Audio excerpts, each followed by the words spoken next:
Hey, Mateo. ¿Qué pasó? Don't you know what today is?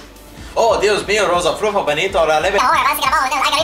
Hey, slow down, Mateo. You gotta speak English for the audience.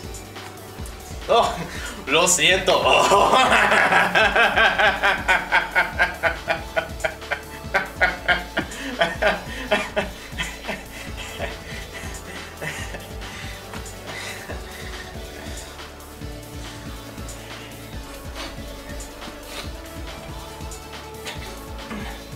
Anyways, today is a very special day.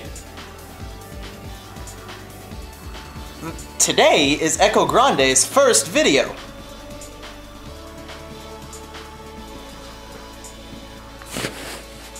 Why does this camera keep moving?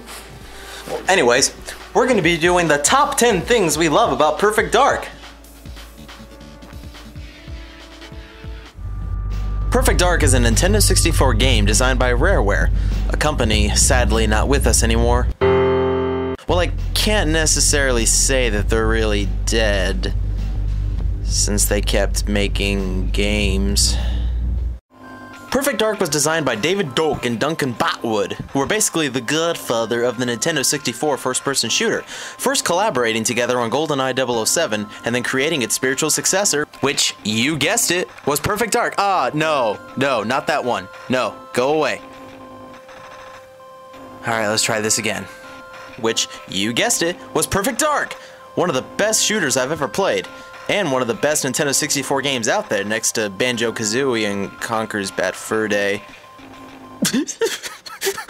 Why, Rare? Why? Now, we're not going to do this in any necessarily sequential order. A lot of these things match each other evenly, but some things are better than others, so we're still going to save the best for last. So, get it on! Number 10. Now, I know this isn't really something special about Perfect Dark, but it's still intriguing how Rareware set this up for us. We have the typical moronic humans, geeks, agents, fat Scottish bosses. Joanna, it's good to see you. Anyways, we also have the gray aliens? Wow! Rare decided to go all Roswell Area 51 on us now. Wait, is that Area 51? Area 51 is part of one of the missions. That just... Oh. Sorry about that. I'm a big sci-fi guy. Then we have oh dear. Enlarged praying mantises? I gotta say, these aliens are in the game known as the Skeeter, scared the crap out of me as a kid, and are probably the most original creatures designed for a game to date. Anyways, moving on. Number 9.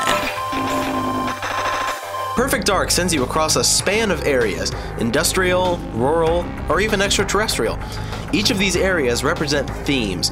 Area 51 is all about the effort to rescue a friend, or the Tensional Villa, which is meant to drive you to save your mentor from his captives.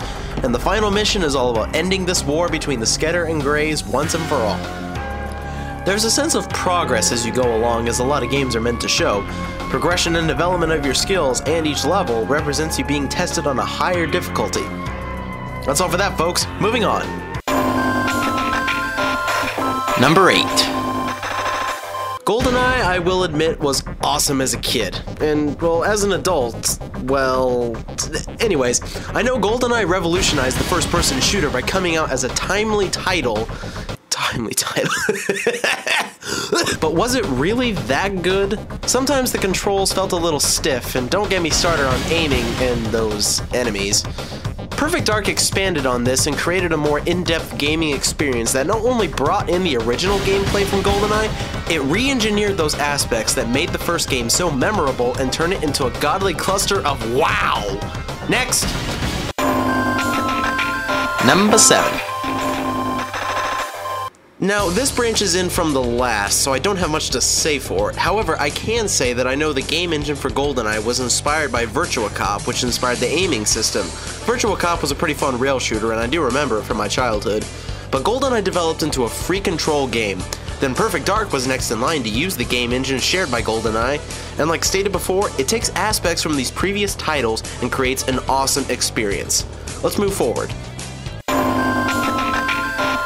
Number 6. Emphasis on the question mark because I just don't know.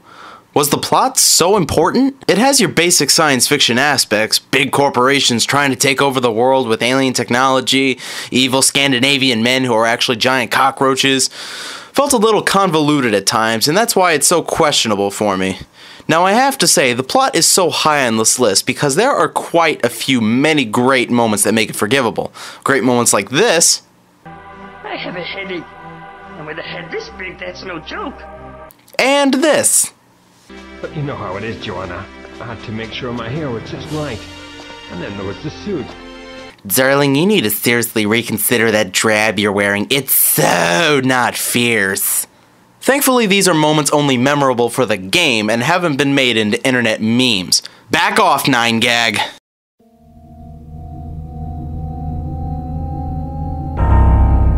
Next.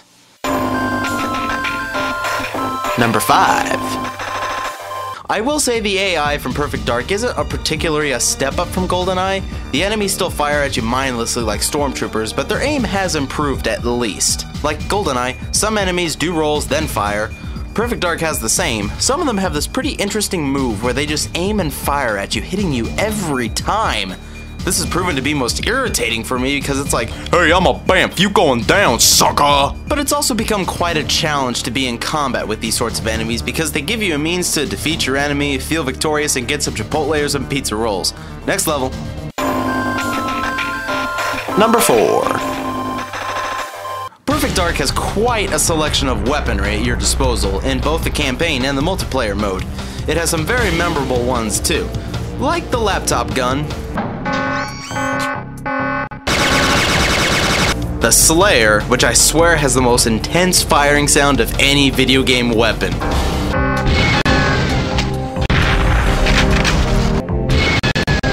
It's intense and yet just too funny. I gotta say, the Slayer sound effect ties with the gravity gun from Half-Life 2. Makes your heart stop. In fact, mine just did. And let's not forget the end grenade, which I want you to be honest. You've done this with friends, right?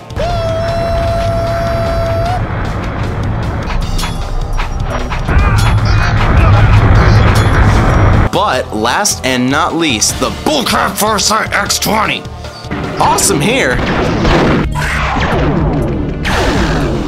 But here?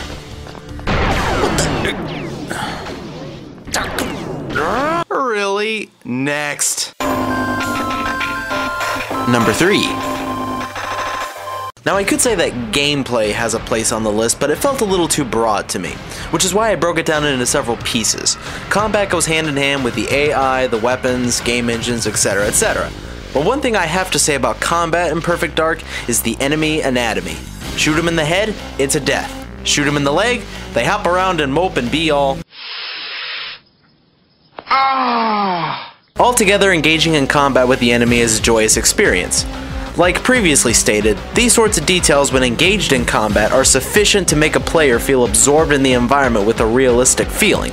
Next. Number 2. I was very hesitant about these last two elements. Perfect Dark's legacy was originally the #1 awesome thing about Perfect Dark, but my nostalgia got the best of me and I had to move it down to number 2. Perfect Dark has quite a history. It was the last big FPS for the N64, and one of Rareware's last big titles before they slapped the gamer population in the face and ran off with Angelina Jolie and Jennifer Aniston in a rainbow-painted yacht off to an island made out of money. But of course they came back and gave us Perfect Dark 0. Now regarding this game, it was one of those bitter titles that Rare released after they were conquered by Microsoft. Same with Banjo Kazooie Nuts and Bolts, which the betrayal hurt us all. Especially my dear pretend friend Jontron. Banjo Kazooie Nuts and Bolts, but nuts and... Oh no!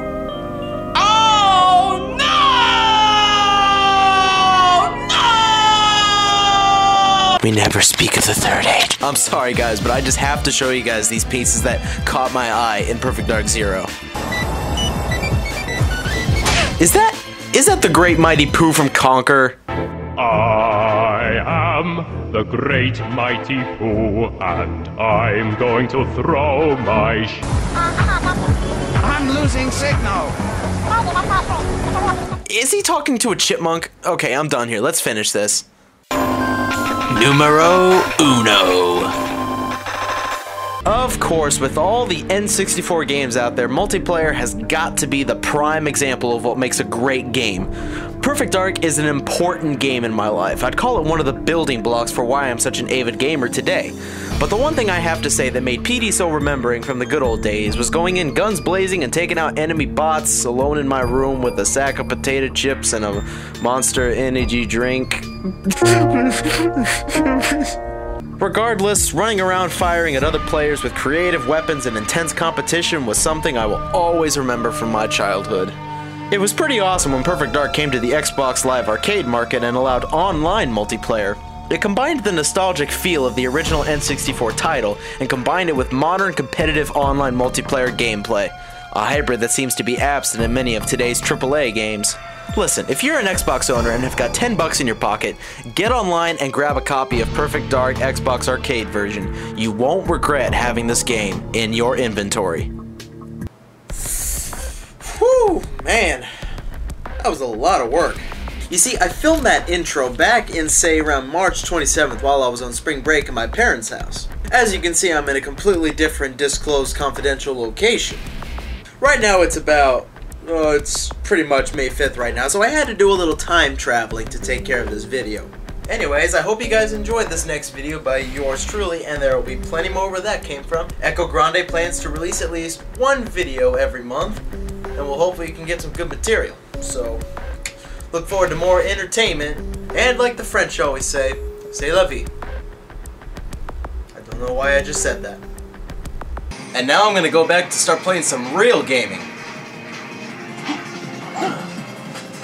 Sonic 06.